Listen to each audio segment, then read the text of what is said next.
Shalom. ప్రభువైన యేసుక్రీస్తు వారి యొక్క శక్తిగల నామములో ప్రతి ఒక్కరిని ఆహ్వానిస్తున్నాను. ప్రార్థన. పరిశుద్ధాత్ముడా, నీ సహాయమునకై వందనాలు. సర్వసత్యంలోకి, జీవంలోకి, ఆశీర్వాదంలోకి నడిపిస్తున్నందుకు నీకు వందనాలు. వాక్యపు వెలుగులోకి మమ్మల్ని నడిపిస్తున్నందుకు నీకు వందనాలు. యేసయ్య మాటలు వినటానికి, యేసయ్య ఇచ్చిన ప్రతి ఆశీర్వాదాన్ని పొందుకోవటానికి పరిశుద్ధాత్ముడ సహాయము దయచేస్తున్నందుకు కృతజ్ఞతలు తెలియజేస్తూ నేటి ఆశీర్వాదం కొరకు యేసు ప్రభు నామంలో సిద్ధపరచున్నాము తండ్రి, ఆమేన్. ప్రేమైనటువంటి సంఘమా, పరిశుద్ధ గ్రంథము నుండి లూకాసు వార్త 1వ అధ్యాయం, gospel of Luke chapter 1 verse 28, 28వ వచనం. ఆ కన్యక పేరు మరియా. ఆ దూత లోపలికి వచ్చి ఆమెను చూచి, దయాప్రాప్తురాలా, నీకు శుభము, ప్రభువు నీకు తోడయ్యున్నాడని చెప్పాను. ఇది వాగ్దానం. ఇది గాబ్రియేలను దేవదూత గలిలియాలోని నజరేతను ఊరిలోకి ఉన్నటువంటి కన్య అయిన మరియ దగ్గరకు వచ్చి దేవుడు చెప్పమన్నటువంటి మాటలను చెప్పి వెళ్ళటం జరిగింది. అయితే దేవదూతలు ఎవరి దగ్గరకు వస్తారు, అది మనం గమనించవలసినటువంటి సత్యం. ప్రేమైనటువంటి సంగమ, దేవదూతలు ఎవరి దగ్గరికి వస్తారు అంటే, మొదటిగా ఎన్నుకోబడిన వారి దగ్గరికి దేవదూతలు వస్తారు. దేవుడు ఎవరి దగ్గరికి అయితే వెళ్ళమంటారో వాళ్ళ దగ్గరికి దేవదూతలు వెళతారు. ఇక్కడ మరియ దగ్గరికి దేవదూత వచ్చాడు. గాబ్రియేలను దేవదూత వచ్చాడు. దేనికొని వచ్చాడు? వర్తమానాన్ని అందించటానికి. దేవదూతలు సమాచారాన్ని అందిస్తూ ఉంటారు. పరలోకంలో ఆరాధన చేస్తూ ఉంటారు. భూలోకంలో దేవుని చిత్తాన్ని నెరవేర్చడానికి, దేవుడు చెప్పినటువంటి పనిని చేయటానికి వాళ్ళు బయలుదేరి వస్తూ ఉంటారు. ఇక్కడ మరియ, కన్యక పేరు మరియ, ఆవిడను దర్శించటానికి దేవదూత వచ్చాడు. ప్రియమైనటువంటి సంఘమా, మరియలో ఉన్నటువంటి ప్రత్యేకతలు ఏమిటి అంటే, ఎన్నుకోబడింది, దేవుని చేత ఎన్నుకోబడింది. లోకరక్షకుడైన ప్రభు అయిన యేసుక్రీస్తు ఈ లోకానికి రావడానికి, ప్రపంచంలో ఉన్నటువంటి మానవ జాతిని రక్షించటానికి, నశించిపోతున్నటువంటి పాపులను వెదకి రక్షించడానికి, నజరేయుడైనటువంటి ప్రభు అయిన యేసుక్రీస్తు వారు ఈ లోకానికి రావటానికి మరియ శరీరాన్ని, జీవితాన్ని ఒక పాత్రగా తండ్రి ఎన్నుకున్నారు, ఏర్పాటు చేసుకొని ఉన్నారు. అందువలన దేవదూతలు ఏమంటున్నారు అంటే, మరియా లోపలికి వచ్చి ఆమెను చూచి, దయాప్రాప్తురాలా, నీకు శుభము, ప్రభువు నీకు తోడై ఉన్నాడని చెప్పాను. మరియా దేవుని దయను పొందుకోవటానికి, దేవుని దృష్టిలో ఉండటానికి, దేవుని తోడు పొందుకోవటానికి, దేవుని ఆశీర్వాదాన్ని పొందుకోవటానికి ఒక పాత్రగా ఎంచుకోబడింది, ఎన్నుకోబడింది, ప్రత్యేకించబడింది. అందుకే ఆవిడ కన్యక. ప్రేమైనటువంటి సంఘమ, ఇంకా వివాహము కాకమునిపై దేవుని యొక్క కృపలో, తండ్రి యొక్క ఆత్మ ద్వారా, పరిశుద్ధాత్మ ద్వారా కన్య అయినటువంటి మరియ గర్భవతి అయింది. ఆ సత్యాన్ని దేవదూతలు తెలియచేస్తూ ఉన్నారు. ప్రేమైనటువంటి సంఘమ, దేవదూతల యొక్క సమాచారం, దేవదూతలు ఏం చేస్తున్నారు? సమాచారాన్ని అందిస్తున్నారు. మరియకు సమాచారాన్ని అందించారు. ఆ తర్వాత దేవుడు ఎవరి దగ్గరికి వెళ్ళమంటే వాళ్ళ దగ్గరికి వెళ్ళి సమాచారాన్ని అందిస్తూ ఉన్నారు దేవదూతలు. వాళ్ళు చేసేటువంటి గొప్ప పని. మరియకు అనేక విషయాలు చెప్పాడు దేవదూత. దేవదూత చెప్పినటువంటి ప్రతి మాటకు మరియ ఏం చేసిందో లూకాసు వార్త 1వ అధ్యాయంలో మనం చూస్తాం. 29వ వచనం, gospel of Luke chapter 1 verse 29.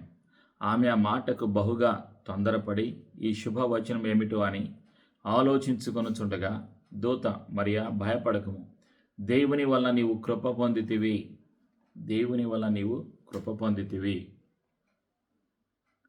నీవు గర్భము ధరించి కుమారుని కని ఆయనకు యేసు అను పేరు పెట్టుదువు. ఆయన గొప్పవాడై సర్వోన్నతుని కుమారుడనబడును. ప్రభు అయిన దేవుడు ఆయన తండ్రి అయిన దావీదు సింహాసనమును ఆయనకిచ్చును. ఆయన యాకోబు వంశస్థులను యుగ యుగములు ఏలును. ఆయన రాజ్యము అంతము లేనిదై యుండునని ఆమెతో చెప్పాను. అందుకు మరియా, నేను పురుషుని ఎరుగని దాననే, ఇదెలాగు జరుగునని దూతతో అనగా, దూత, పరిశుద్ధాత్మ నీ మీదకి వచ్చును, సర్వోన్నతుని శక్తి నిన్ను కమ్ముకొనును గనుక పుట్టబోవు శిశువు పరిశుద్ధుడై దేవుని కుమారుడనబడును. సత్యాన్ని, సమాచారాన్ని దేవదూత తీసుకొని వచ్చాడు. తండ్రి దగ్గర నుంచి, పరలోకం నుండి తీసుకొని వచ్చాడు. ప్రేమైనటువంటి సంఘమా, ఇది సమాచారం అందుకున్న వెంటనే మరియలో ఉన్నటువంటి ప్రత్యేకతలు. ఆవిడేం చేసింది? ఆవిడ విధేయత చూపింది. విశ్వాసులలో ఉండవలసినటువంటి మొదటి లక్షణం ఏమిటి అంటే విధేయత. విధేయత, వాక్యమునకు విధేయత, యేసయ్య మాటకు విధేయత, ఆత్మకు విధేయత. విధేయత దేవుడు కోరుకుంటూ ఉన్నాడు. దేవునికి ఇష్టమైనది ఏమిటి అంటే విధేయత. మరియలో దేవుడు చూసింది ఏమిటి అంటే విధేయత. సమాచారాన్ని అందుకున్న వెంటనే ఆవిడ చేసింది ఏమిటి అంటే 38వ వచనం, లూకాసు వార్త 1వ అధ్యాయం 38వ వచనం. Gospel of Luke chapter 1 verse 38. అందుకు మరియా, ఇదిగో ప్రభువు దాసురాలను, నీ మాట చొప్పున నాకు జరుగునుగాక అనెను. అంతటా దూత ఆమె యొద్ద నుండి వెళ్ళెను. ఇక్కడ మరియా చూపిస్తున్నది ఏమిటి అంటే విధేయత చూపిస్తుంది, వినయాన్ని చూపిస్తుంది, నమ్మకత్వాన్ని చూపిస్తుంది, దీనత్వాన్ని చూపిస్తుంది. మరియలో ఉన్నటువంటి 4 ప్రత్యేకతలు, 4 ప్రత్యేకమైనటువంటి గుణాలు. ఇవి సంఘానికి అవసరం, విశ్వాసులకు అవసరం. విధేయత కలిగి ఉండాలి. వాక్యమునకు, పరిశుద్ధాత్మకు, తండ్రి చిత్తానికి విధేయత కలిగి ఉండాలి అని పరిశుద్ధాత్ముడు గుర్తు చేస్తూ ఉన్నాడు. రెండవది వినయం. వినయం అంటే తగ్గింపు జీవితం కలిగి ఉండటం. మూడవది నమ్మకత్వం. దేవుడిచ్చినటువంటి పనిని, దేవుడు చెప్పినటువంటి మాటను నెరవేర్చటానికి ఆవిడ సిద్ధంగా ఉంది. మరి అందుకేమంటుంది? నీ మాట చొప్పున నాకు జరుగునుగాక. అంతటా దూత ఆమె యొద్ద నుండి వెళ్ళాను. సమాచారాన్ని అందుకున్న వెంటనే నమ్మకత్వాన్ని చూపిస్తుంది, దీనత్వాన్ని చూపిస్తుంది. మరియా, ప్రియమైనటువంటి సంఘమే, దేవుడు కోరుకుంటుంది ఈ 4 లక్షణాలు. ప్రతి విశ్వాసిలో, సంఘంలో దేవుడు కోరుకుంటుంది ఏమిటి అంటే విధేయత కలిగిన వారుగా, వినయము కలిగిన వారుగా, నమ్మకత్వం కలిగిన వారుగా, దీనత్వము కలిగిన వారుగా ఉండాలి అని దేవుడు కోరుకుంటున్నాడు. పరిశుద్ధాత్ముడు కోరుకుంటున్నాడు.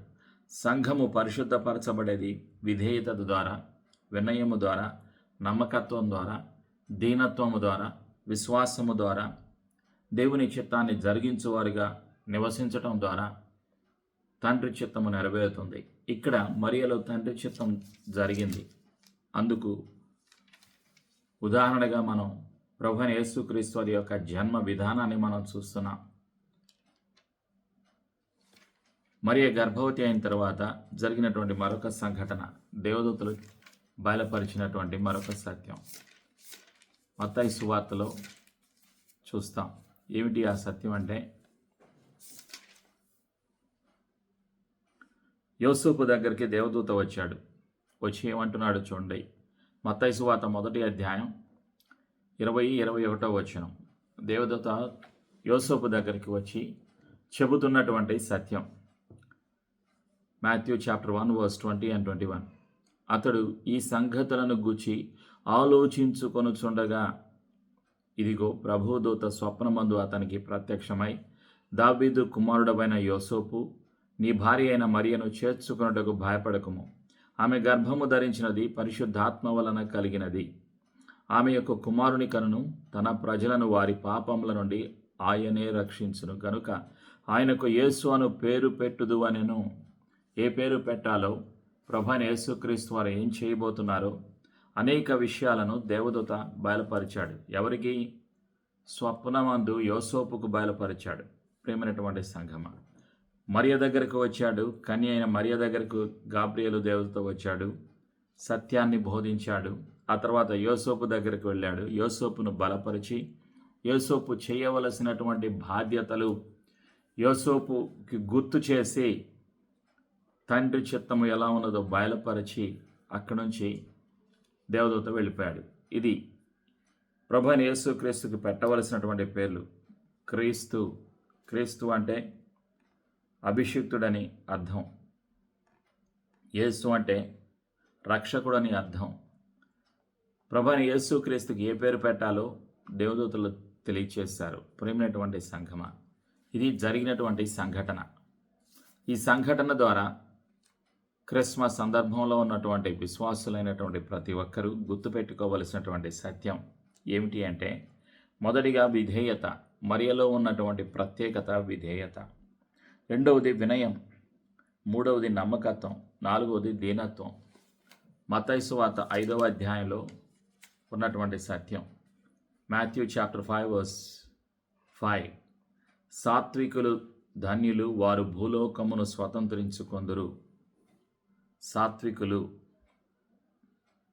ధన్యులు, వారు భూలోకమును స్వతంత్రించుకొందురు. సాత్వికము కలిగి ఉండాలి.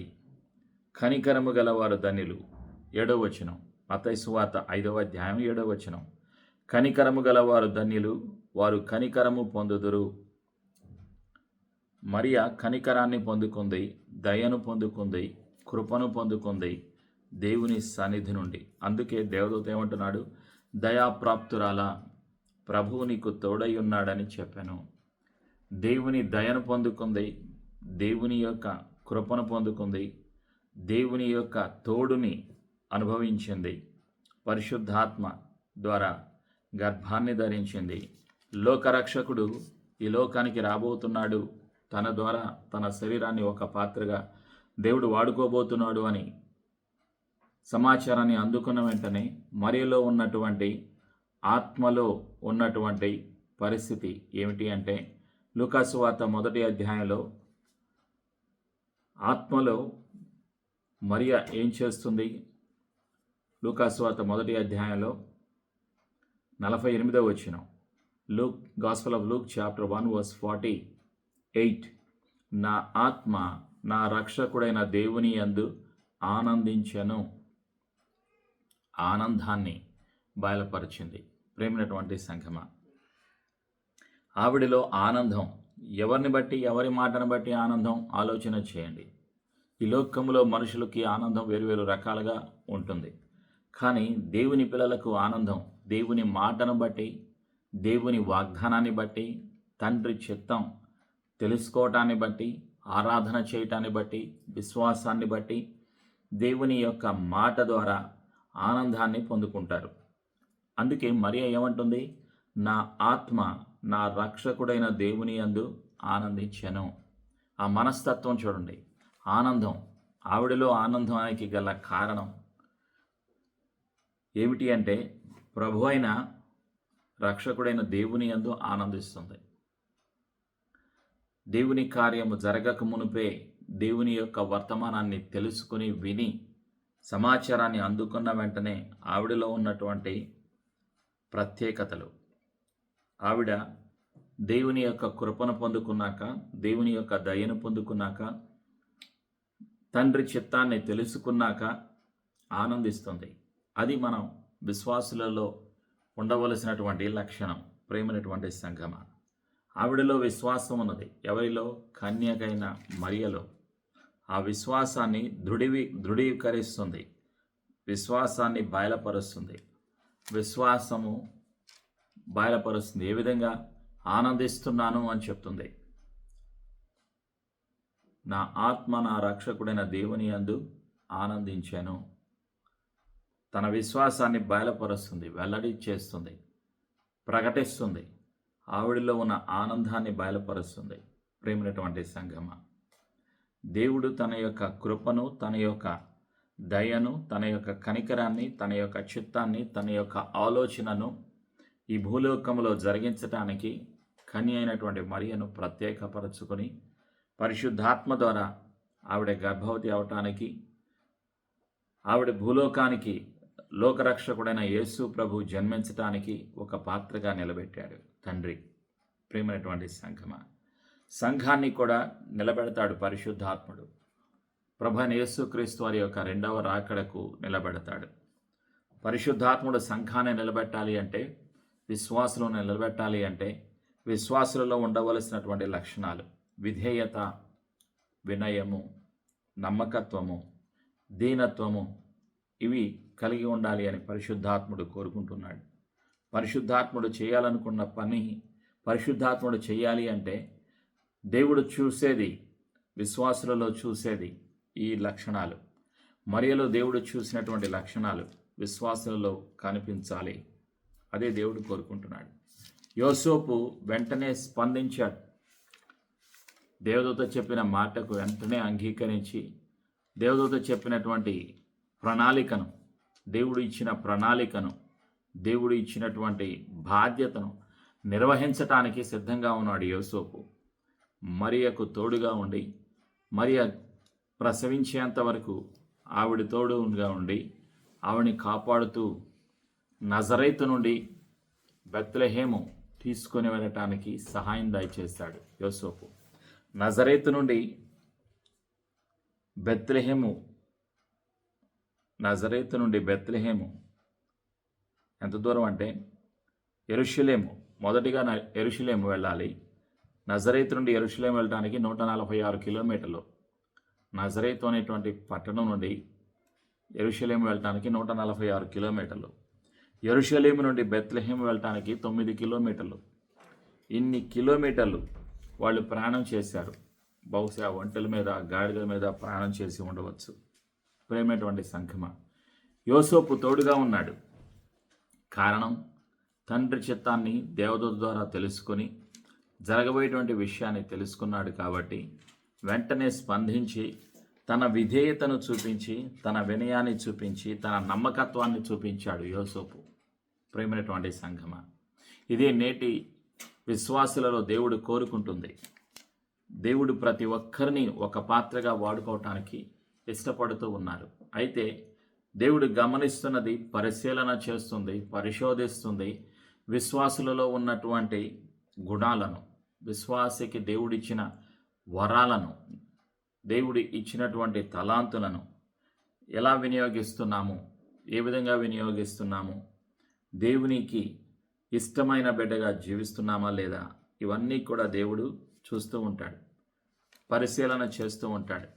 మరియను పరిశీలన చేసిన తర్వాత మరియకు తోడుగా దేవుడు నిలిచాడు. మరియకు తోడుగా యోసేపును అప్పగించి యోసేపుకు బాధ్యతను అనుగ్రహించాడు. దేవదూతను పంపించి చేయవలసినటువంటి పనులు చేయటానికి చెప్పాడు. ప్రేమైనటువంటి సంగమా, ఇదే పరిశుద్ధాత్ముడు చేసినటువంటి కార్యాలు. రాకడకు ముందుగా పరిశుద్ధాత్ముడు ఇంకా అనేక విషయాలు బయలుపరుస్తూ ఉంటాడు. విశ్వాసులకు, సంఘానికి బయలుపరుస్తూ ఉంటాడు. చేయవలసినటువంటి పనులను, బాధ్యతలను బయలుపరుస్తూ ఉంటాడు. కారణం ఏమిటి? ప్రభువైన యేసుక్రీస్తు వారి యొక్క రాకడ సమీపంగా ఉంది. రెండవ రాకడ సమీపంగా ఉంది. ప్రభువైన యేసుక్రీస్తు వారి రెండవ రాకడ సమీపంగా ఉంది కాబట్టి రాకడకు విశ్వాసులు సిద్ధపడాలి. వాళ్ళు సిద్ధపడటమే కాకుండా లోకరక్షకుడైన, ఈ లోకానికి వెలుగుగా వచ్చినటువంటి ప్రభువైన యేసుక్రీస్తు గురించి ప్రకటించటానికి సిద్ధముగా ఉండాలి. అదే పరిశుద్ధాత్ముడు కోరుకుంటున్నాడు. పౌలు గారు రాసినటువంటి మొదటి పత్రిక, తిమోతికి రాసినటువంటి మొదటి పత్రిక, Paul's first letter to Timothy chapter 1 verse 15, పాపులను రక్షించుటకు క్రీస్తు యేసు లోకమునకు వచ్చెను. పాపులను రక్షించుటకు క్రీస్తు యేసు లోకమునకు వచ్చెను.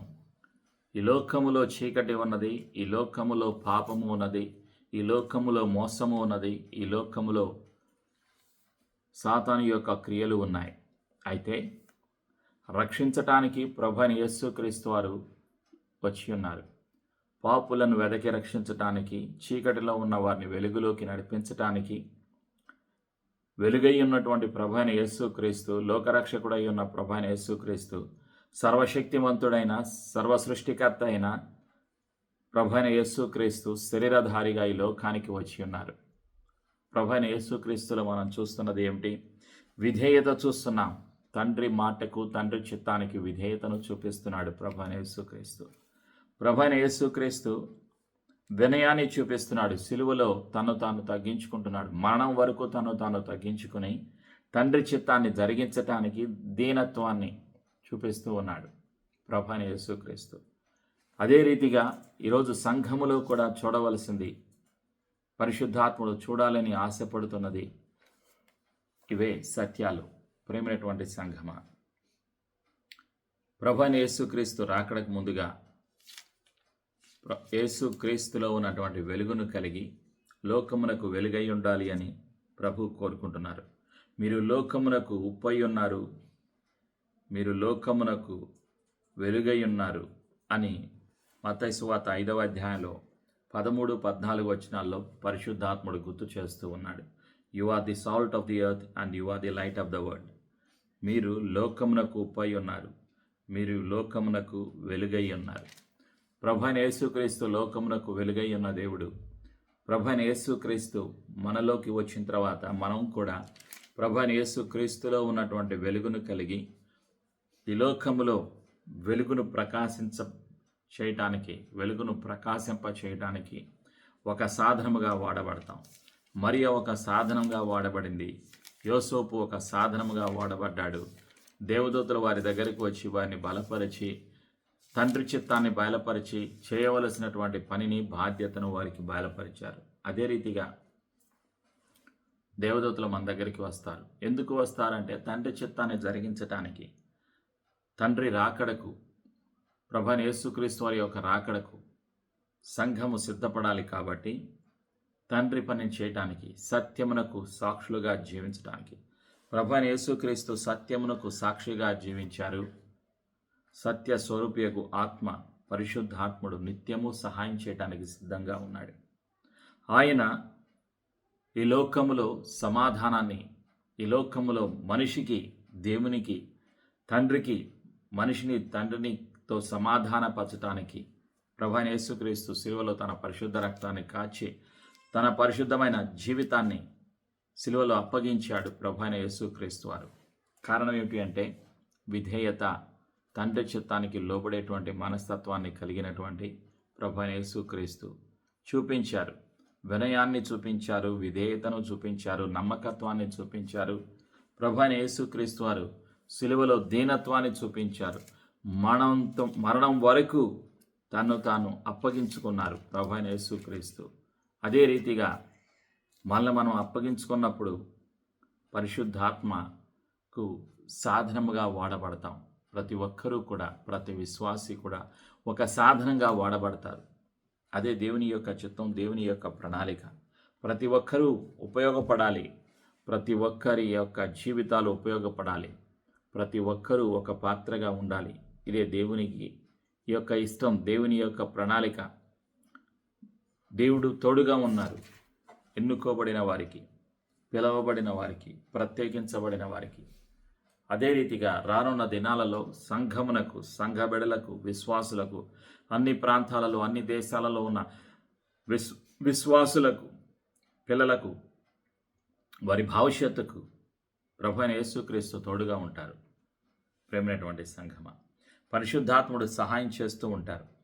పరిశుద్ధాత్ముడు నిత్యము సత్యములోకి, జీవములోకి, ఆశీర్వాదములోకి నడిపిస్తూ ఉంటారు. తండ్రి చిత్తాన్ని బయలుపరుస్తూ ఉంటారు. దేవదూతలు వస్తారు, వచ్చి సహాయం చేస్తూ ఉంటారు, తండ్రి చిత్తాన్ని బయలుపరుస్తూ ఉంటారు. ఇది వాళ్ళు చేస్తున్నటువంటి పని. Angels will come down from heaven to release God's message and God's will to the mankind. తండ్రి చిత్తాన్ని, తండ్రి సమాచారాన్ని బయలుపరచడానికి దేవదూతలు వస్తూ ఉంటారు, వచ్చి సహాయం చేస్తూ ఉంటారు.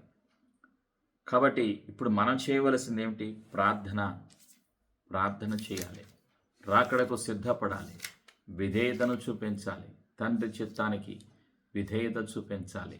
ప్రేమైనటువంటి సంఘమా, అదే పరిశుద్ధాత్ముడు కోరుకుంటున్నటువంటి సత్యం, పరిశుద్ధాత్ముడు చేయాలనుకుంటున్నటువంటి సత్యం.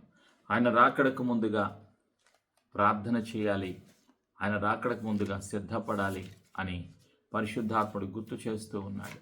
ప్రేమైనటువంటి సంఘమా, మన జీవితాలను సమర్పించుకుందాం. ప్రభు రాకడకు మనల్ని మనం అప్పగించుకుందాం. ఇంతవరకు పరిశుద్ధాత్ముడు బయలుపరిచినటువంటి సత్యాలను ఒక్కసారి జ్ఞాపకం చేసుకుంటూ మనల్ని మనం అప్పగించుకుందాం. ప్రభు చేతిలో, పరిశుద్ధాత్మ చేతిలో మనల్ని మనం సమర్పించుకుందాం. తండ్రి చిత్తము జరుగులాగున, పరిశుద్ధాత్మ సహాయం పొందులాగున మనల్ని మనం సమర్పించుకుందాం. యేసు ప్రభు నీ కృపకాయ వందనాలు. లోకంలో ఉన్న పాపాన్ని తీసివేయటానికి, మానవ జాతిని పరిశుద్ధతలోకి నడిపించడానికి పరిశుద్ధమైన రక్తాన్ని సిలువలో యేసు ప్రభు కాచినందుకు నీకు వందనాలు.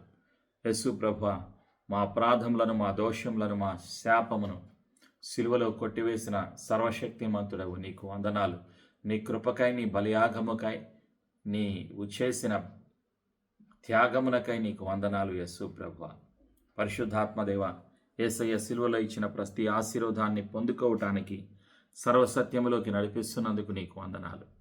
ఆ రోజు కన్య అయిన మరియ దగ్గరకు, యోసేపు దగ్గరకు తండ్రి నీ దేవదూతల్ని పంపినావు, నీకు వందనాలు.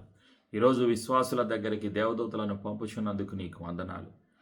దేవుని సన్నిధిని అనుభవించటానికి, దేవుడు నాతో ఉన్నాడు అన్న ధైర్యాన్ని కలుగచేయటానికి, పరిశుద్ధాత్మ సహాయాన్ని పొందుకోవటానికి నీ దేవదూతల్ని తోడుగా పంపుచున్నందుకు, తండ్రి చిత్తాన్ని, తండ్రి సమాచారాన్ని బయలుపరుస్తున్నందుకు నీకు వందనాలు. మేము విన్న యేసయ్య మాటలను గ్రహించటానికి, యేసయ్య మాటకు విధేయత చూపించటానికి, నమ్మకం కలిగి జీవించటానికి, యేసయ్య రాకడకు ప్రార్థనతో సిద్ధపాటు కలిగి జీవించటానికి పరిశుద్ధాత్ముడ ప్రతి ఒక్కరిని సిద్ధపరుస్తున్నందుకు కృతజ్ఞతలు తెలియచేస్తూ, ప్రతి ఒక్క బలహీనతను, ప్రతి ఒక్క అనుమానాన్ని, ప్రతి ఒక్క చీకటి అధికారాన్ని, ప్రతి ఒక్క రోగపు అధికారాన్ని, సాతాను అధికారాన్ని యేసు ప్రభు నామంలో మా జీవితాల నుండి, సంఘబిడ్డల జీవితాల నుండి దూరపరుస్తున్నాము. క్రీస్తు యేసు రక్తములో మా జీవితాలను ముద్రిస్తూ యేసు ప్రభుని ఒప్పుకొనుచు మా కుటుంబాలను, సంఘాలను, సంఘబిడ్డలను, జీవితాలను యేసయ్య చేతిలో సమర్పిస్తూ యేసు ప్రభుని ఒప్పుకొనుచు యేసు ప్రభు శక్తిగల నామంలో కృతజ్ఞతలు తెలియచేస్తూ యేసయ్య రాకడ కొరకు యేసు ప్రభు నామంలో సిద్ధపడుచున్నాము తండ్రి. ఆమెన్.